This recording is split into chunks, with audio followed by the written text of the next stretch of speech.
Good morning, everyone. Good morning. Hi. Well, I would like to thank the Cutaneous Lymphoma Foundation for really organizing such a wonderful event.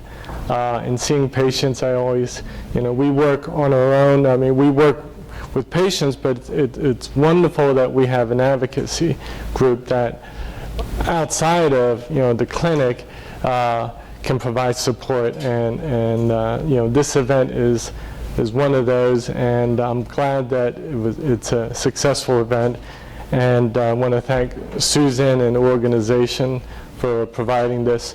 Also, I would just like to thank all the patients for coming out today. I think you're making this successful, and that's very important in helping other patients as well. So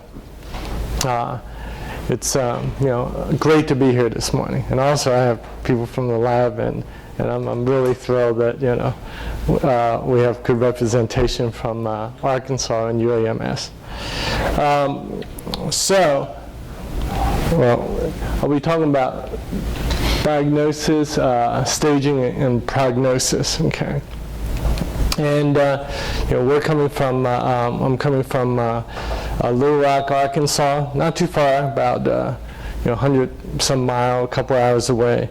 And here's our medical center. Here's some conflict of interest.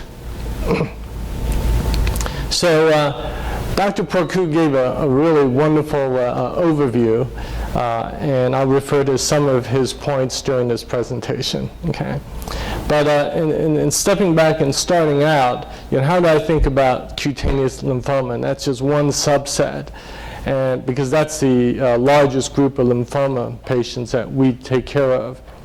And it's classified as an indolent cancer. So if most of you, who's familiar with the strange case of Dr. Jekyll and Mr. Hyde? And this is of course, someone from England would be aware. But this is about a person who transforms, a doctor who works in his lab, and then his alter ego comes out and becomes a monster.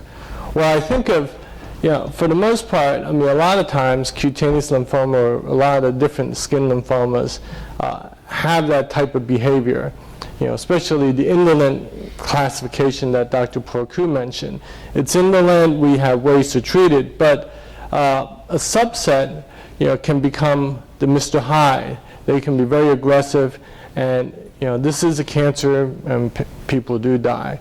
So our goal is, to better understand skin lymphomas. We're actively involved in it, and to try to identify, what's the magic potion or the treatment that we can prevent the cancer from getting worse and prevent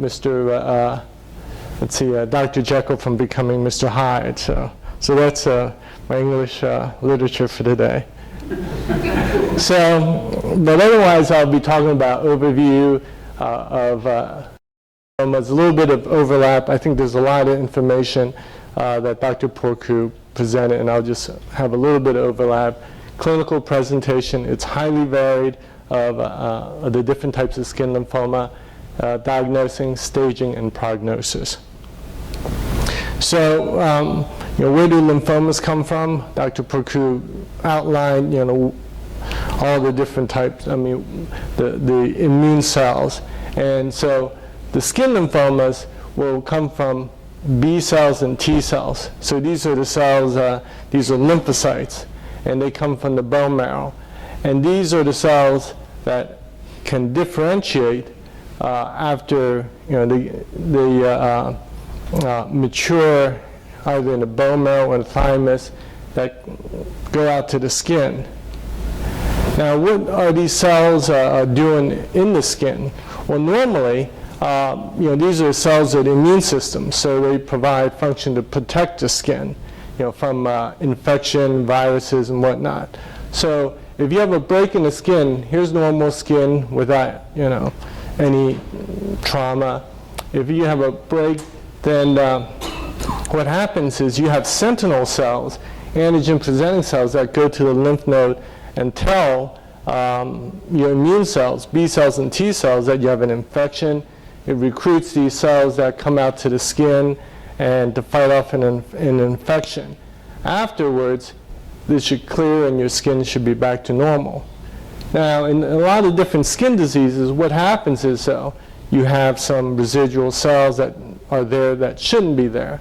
And in the skin, in a variety of skin diseases, you have T cells and B cells. Actually, in the skin, most of the abnormal cells in skin diseases are T cells rather than B cells. And maybe that accounts for the more frequent nature of T cell lymphoma in the skin. So, again, how common is skin lymphoma?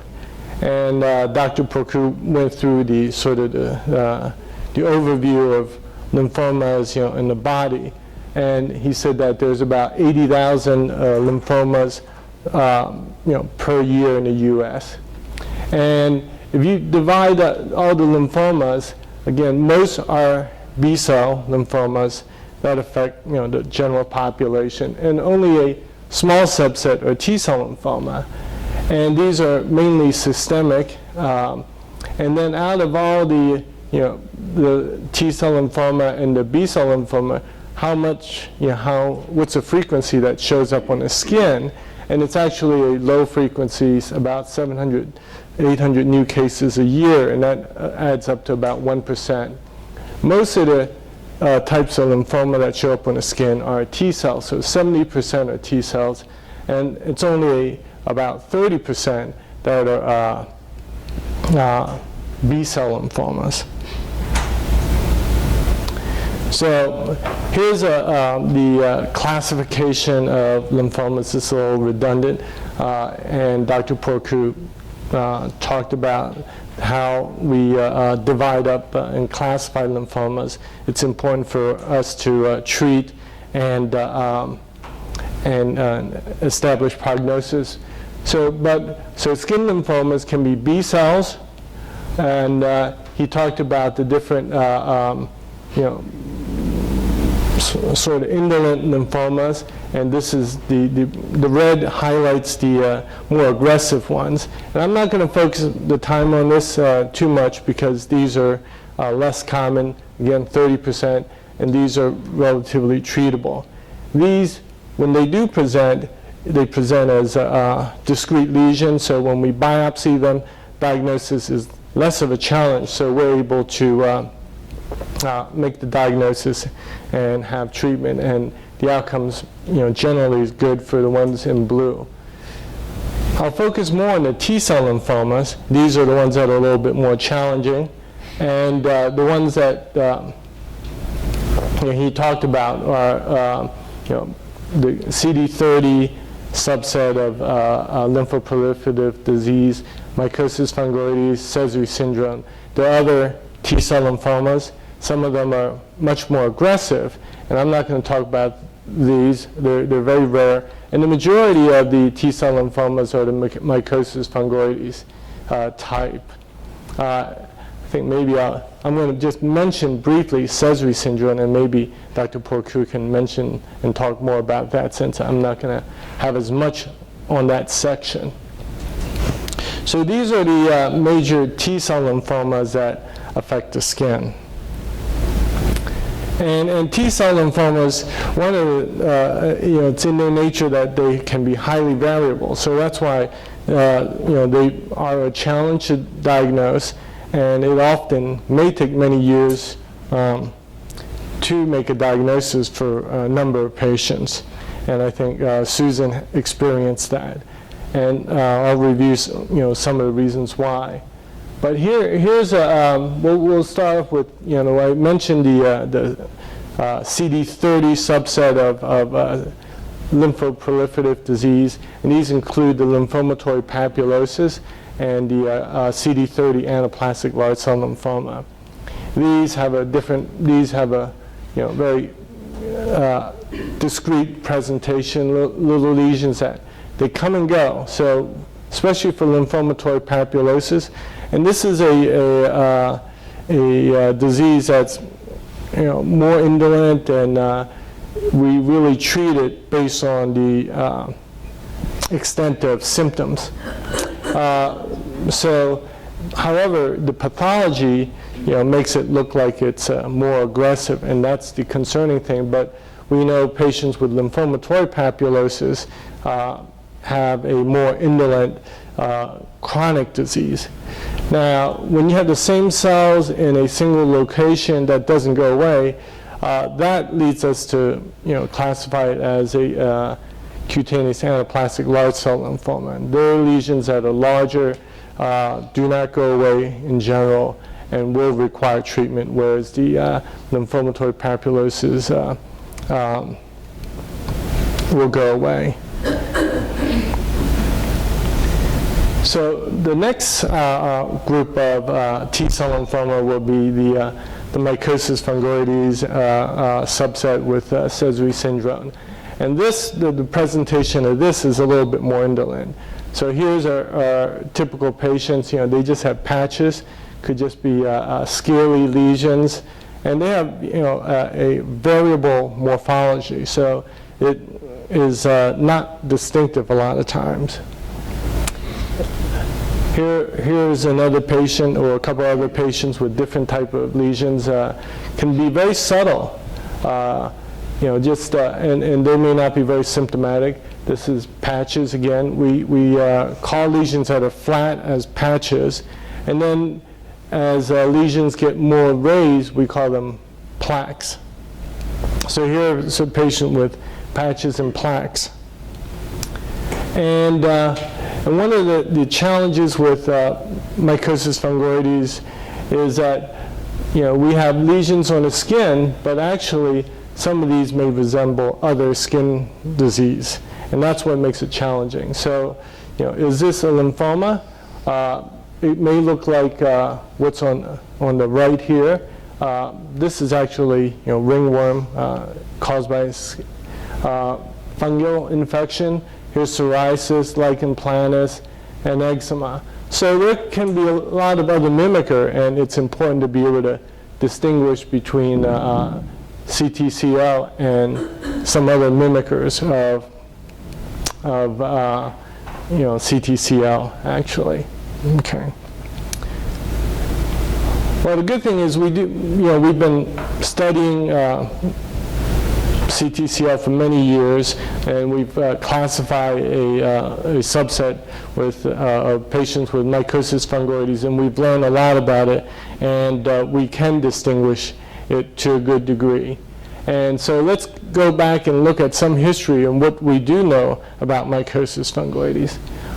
Actually, it was first described in over 200 years ago by a French dermatologist, Jean Elibert.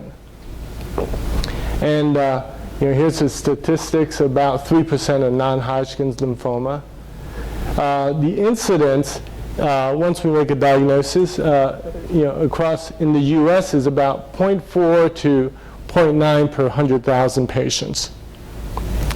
The average age that patients present is, the median age is about 50 to 60 years old. It's a little bit more frequent in men than women. And we've noticed that in African Americans, the incidence is a little bit higher also. And then as the disease advances, there's a subset of patients who have blood involvement, and that's called Sézary disease. Now, some patients may have skin disease extend into the blood. Some patients have a lot of skin disease that develop pretty rapidly and develop as Sézary disease. And that's where there's abnormal cells in the blood. So in terms of patients with mycosis fungoides, what's the typical clinical history of a patient? Like Dr. Porcu said, this is mycosis fungoides, CTCL, is more indolent. And a lot of patients have a pre-mycotic phase, we can just coin that term. That means they have a rash for many different years, for many years, may not be symptomatic. Hard to diagnose, maybe not very clear. Early on, there's not a lot of symptoms in some patients, although some patients may be very itchy. One thing is typical, it's, the rash is located in the bathing trunk area. It's usually where the sun does not, shine, in the buttock, underneath the arm, in women underneath the breast. And one possibility is that, ultraviolet light is actually a treatment, and that's why, the ultraviolet light may be, chased it to those regions. Early on, a common presentation is thin patches, scaly, and they have some, one form of it is, has a very thin skin. We call it poikilodermatous in clinical terms. And in some patients, itchiness worsens as the disease progresses. And then in terms of, this lymphoma, a lot of patients early, when they first get diagnosed, they're very concerned about, the disease, the cancer being somewhere else. Unlike other cancers, this disease gets worse on the skin before it gets more extensive internally. So I tell patients, what we see is, for the most part, what there is initially, and so that's important in alleviating some anxiety early on. And then as the disease gets more advanced, patients do get fevers, chills, secondary symptoms.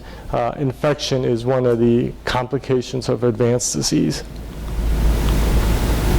So in terms of diagnosing a patient, what do we do? Well, when a patient has a rash, they come in and we perform a complete physical exam, look at the skin involvement, assess lymph node. An important part of diagnosing the patient is to do a skin biopsy, biopsy the lesions. Sometimes multiple biopsies may be necessary because early on the rash was very subtle, didn't look like anything, didn't have that classic feature. And then we do these immune studies, and then also molecular studies like what we call clonality, look at the DNA, look at gene rearrangements.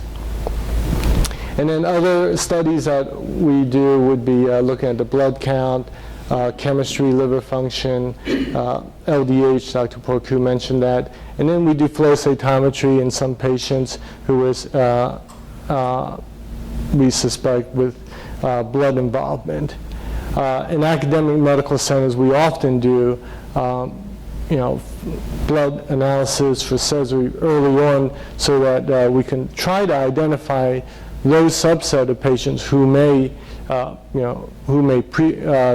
into Sézary and who have more blood involvement, but that's not always necessary early on.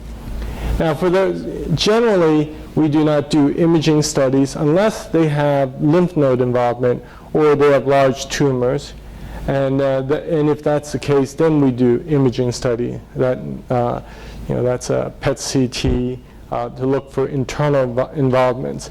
Like most of the time, if someone just has one or two patches and thin lesions, we've never seen anyone with internal involvement, and it's nowadays where we're concerned about healthcare cost, those studies are just not, I think, relevant.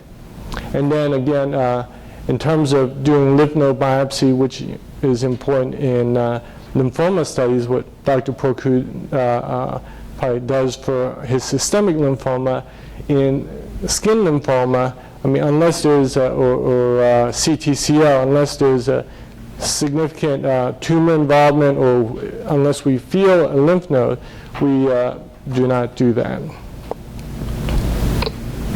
So in terms of, so once we do a diagnosing, so what are the steps? So when a patient comes in, we look at the, the amount of skin that is affected by a patient. And this is just an image to help us identify, the amount of skin that is affected when they present to our clinic. Is it a low amount, a patch? That's 1%, and this provides a degree of, the number of percent of on the skin that correspond to a particular region. So the scalp, let's say, is 9%. One palm is considered 1% in general. So when your doctor talks to you and say, you have 5%, that's about 5 palms worth of skin involvement. Why do we do that? Well, this is important in the staging, and we look at the amount of skin involved. There's the T staging focuses on the degree, the tumor burden. So T1 is less than 10% of the body surface area. T2 is between 10 and 80% of the body surface area. T3 is when the patient has tumor. Tumor is defined as a lesion that is greater than a centimeter in size. It sticks out and you can palpate it, greater than a centimeter in diameter all around. And then T4 is when a patient has greater than 80% of the skin surface affected. And T4, oftentimes, these are patients with erythroderma. Another term is erythroderma, and that's common in patients with Sézary disease. And this is the corresponding clinical staging, and I'll review more of that in depth in a bit. So once we see a patient, what's the next step? Well, we need histology to really confirm a diagnosis. So we have a lesion that's suspicious, and so we need to do a biopsy. In general, for mycosis fungoides, there are several outcomes. One is that it's suspicious, but pathology suggests it's not. So that's great. We monitor. If it's positive, we then go ahead and treat. It has all the features with the clinical that's positive, then we can, we make a diagnosis of mycosis fungoides or T-cell lymphoma, and we can treat the patient. Another subset is, and that's a challenge in T-cell lymphoma of the skin, it's suspicious, it doesn't have all the classic features, clinically it was in between, and so we do additional studies. I mentioned them earlier, these immunohistology studies, and then also the TCR is a gene rearrangement studies. If these studies are positive, in combination with the clinical, we're able to make a diagnosis of T-cell lymphoma, cutaneous T-cell lymphoma, we can treat. If these are both negative, well, it tells us that the disease hasn't progressed to the point where it's concerning and it's not obvious. I mean, it's not to say it may never progress, or it could, but it's not there at this point. So in that case, we follow patients and we repeat biopsy a year later in general. So in terms of the biopsies, what do we see on the pathology? What tells us that this is cutaneous lymphoma, mycosis fungoides? So here's a normal skin biopsy, what a pathologist see underneath the skin. When a lesion is classic and has all the features of mycosis fungoides, it's shown below. There's T cells that migrate to the upper layer of the skin. So that's really diagnostic and is a hallmark for mycosis fungoides. And also they can see abnormal cells migrating to the upper layer of the skin.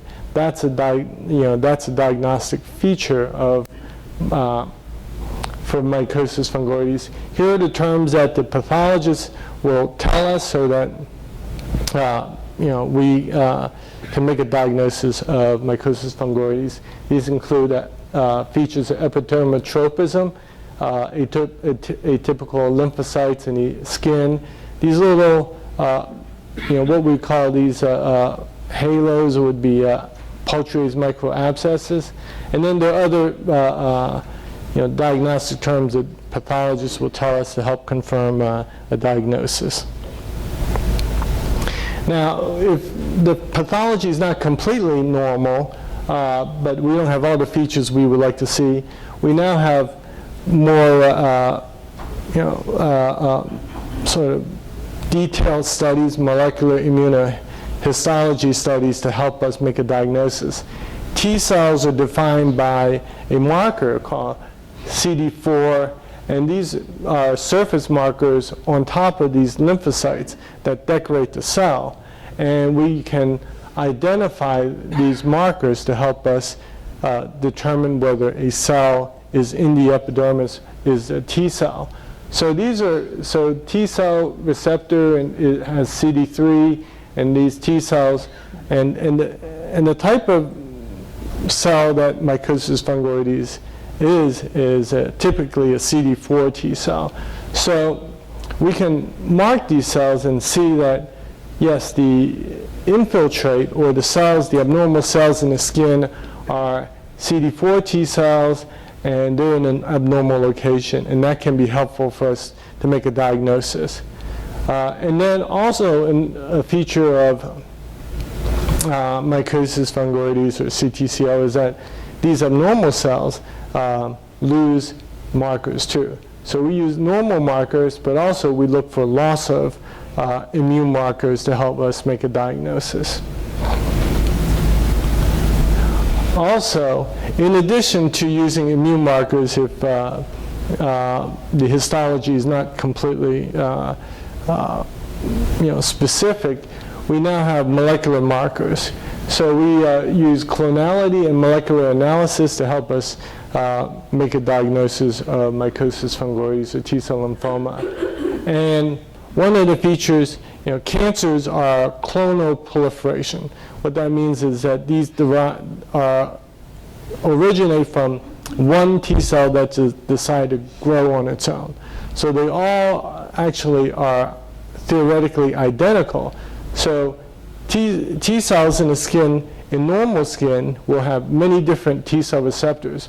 But if it's a cancer of, let's say, mycosis fungoides, of one clone, then all their T cell receptors will be the same. And we use molecular tests, PCR-based tests, to show that, yes, these are all clonal, and that helps us determine that the mycosis fungoides is what's on the skin is a cancer. Now, many of us are involved in research, and so there are other markers that are being developed. Not all of those are in clinical tests at this point, but some of those that are in evolution would be some new surface markers, CD158, CD164. CD158 is a marker that is expressed on a lot of Sézary patients. Other markers that has been defined that are in the cell is a intracellular marker, TOX. There are also DNA changes in patients with T-cell lymphoma, and actually, TWIS1, plastin, some of these genes. We've identified some DNA changes. We call them epigenetic changes, and these are studies that, actually Dr. Porcu and I have started studying it when we were at Ohio State. So so we talked about clinical, pathology, molecular, and then the immunohistology. And all these are used together to come to a diagnosis, to confirm a diagnosis, especially when patients' pathology early on is not classic. Now, what are the criteria that are important in making a diagnosis of mycosis fungoides? Well, actually, a group of experts, 2005, got together and agreed that these are the criteria that are valuable for coming to a conclusion of having a diagnosis of mycosis fungoides. And at that point, The clinical and pathology actually are the most important criteria, and you need 4 points, and some of the features in clinical are, again, non-sun exposed location of where the rash develops, the size and shape of the type of lesion of the rash, this poikiloderma, I mentioned that term, and then so these are, any 2 of these would account for contribution to a diagnosis of mycosis fungoides, contribute 2 points, and you need 4-point total. Pathology, you can get 2 points. Epidermal tropism, that means the lymphocytes migrating to the upper layer of the skin, and then the lymphoid atypia, meaning the nucleus, the cell looks abnormal, enlarged. And then the other studies, molecular, would provide 1 point, and then the pathology will provide a point. So if you have 4 points, you can make a diagnosis of mycosis fungoides.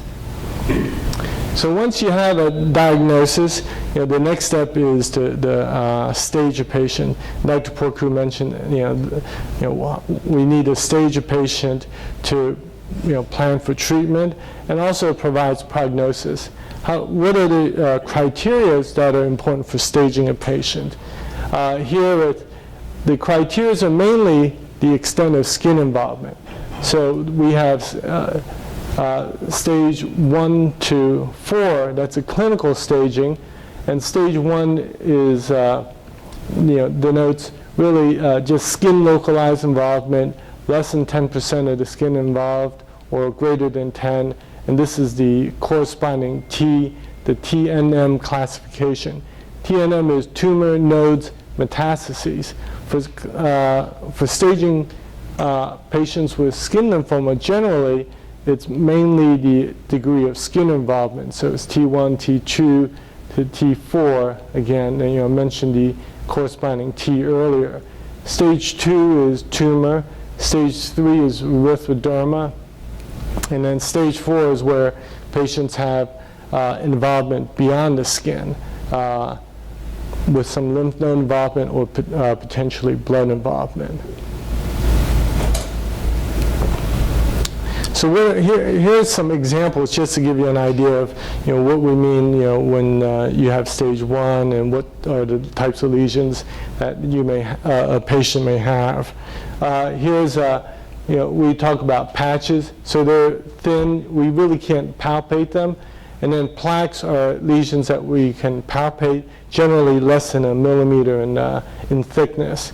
Stage 1A is less, patches or plaque less than 10%.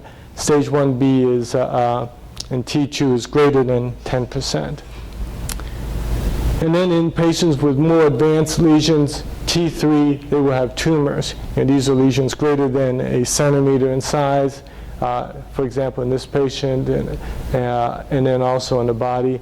And then here, when patients have the involvement greater than 80%, they can have generalized erythroderma, all red, and these are patients who may have Sézary disease, and then they have these abnormal cells in the blood.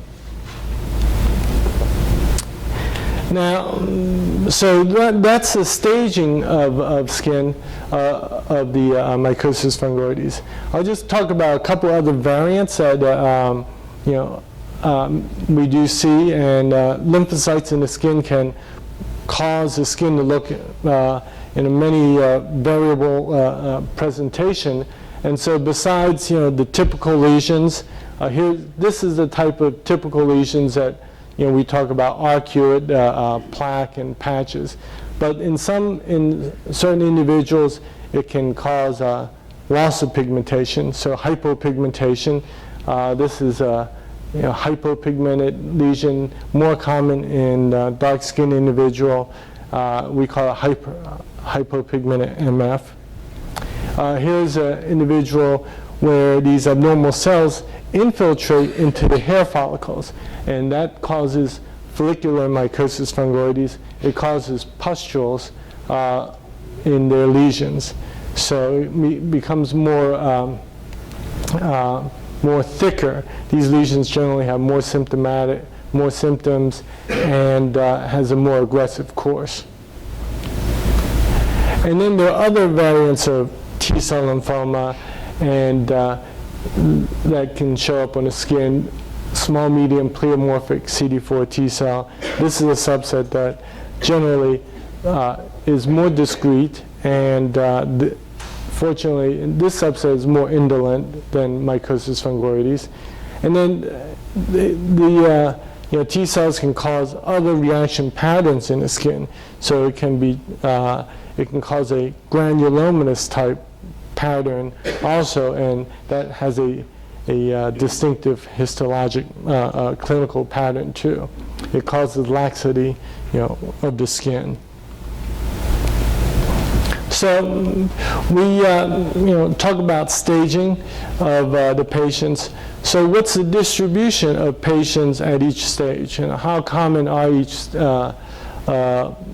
stage in the CTCL population? Here's we summarized 4 fairly large studies with a total of 3,600 patients, and we see that most patients with CTCL have stage 1 disease. So 50 to 70% of patients will have skin restricted disease. A small subset will have tumors, and then even a lower percentage will have more advanced disease, erythroderma, and then nodal involvement. And why do we stage patients? Well, it gives us a prognosis for long-term survival. So this data, patients with stage 1 disease, skin-restricted disease, the prognosis is excellent. This is the 5-year survival. More than 90% of patients will be alive at 5 years. And then as patients with more advanced stage, then survival is affected. So that's the importance of staging. And then with that, it guides us to pick different therapies as well. Here's another sort of a presentation of the outcome of staging, and this is reassuring for some, for patients with early stage. If you have a stage 1 disease, 1A, less than 10%, or even greater than 10%, this study followed patients out for 30 years. So what this tells us is, and what we can tell our patients is that patients with early stage disease essentially have a normal lifespan, and that's reassuring. Now, if they have more advanced disease, then that's certainly, a subset does progress, and these are the subset of patients we need to really find novel treatments or find treatments to halt the disease. And here's statistics, how are we doing in terms of diagnosing and making a difference in taking care of our patients. Here's a little older paper from over 15 years ago, but what we are doing better is making a diagnosis, but there may be an increased incidence of mycosis fungoides. We don't know why, and I think there's a lot of research focused on that. But one thing, is one fact that's, this graph is valuable in that what we're seeing is that there's less mortality. So even though we don't have a cure per se, some of the treatments likely are making a difference in some of the patients. Patients are living longer, and they're not dying of the disease, but they're dying with the disease. So there's a lot of hope there. And then, with the finishing up the prognosis and the implications of this stage and how we should treat patients. Once we make a diagnosis, and how aggressive should we treat patients? And I think Dr. Procure and Dr. Zick will provide, treatments for these different stages. But I think one, study that I think it's important to just highlight, from 20 years ago is that, if this looks at treatment of patients with either very, very conservative treatment, topical treatment, versus patients with radiation as well as chemotherapy. And these are patients with all different stages of disease. So, the outcome of this study is that there's no difference between conservative treatment versus aggressive treatment. And so I think what that tells us is that we need to be really smart, and we've learned a lot, and chemotherapy is not a good treatment for mycosis fungoides. So with that, I think I'll summarize. Again, I think Dr. Procure did a wonderful job providing an overview, but cutaneous lymphomas are B or T cells that infiltrate the skin. The most common variant is mycosis fungoides type. That's the one I focus on the most. Diagnosis of that is more challenging. Biopsy is important. Repeat biopsy is may be needed, especially if a patient only has a subtle or a little bit of involvement at the early stages. Clinical staging depends on the extent of skin involvement, and then prognosis is dependent on the clinical staging. And with that, I'll finish up and thank you for listening, and thank Susan. Thank you.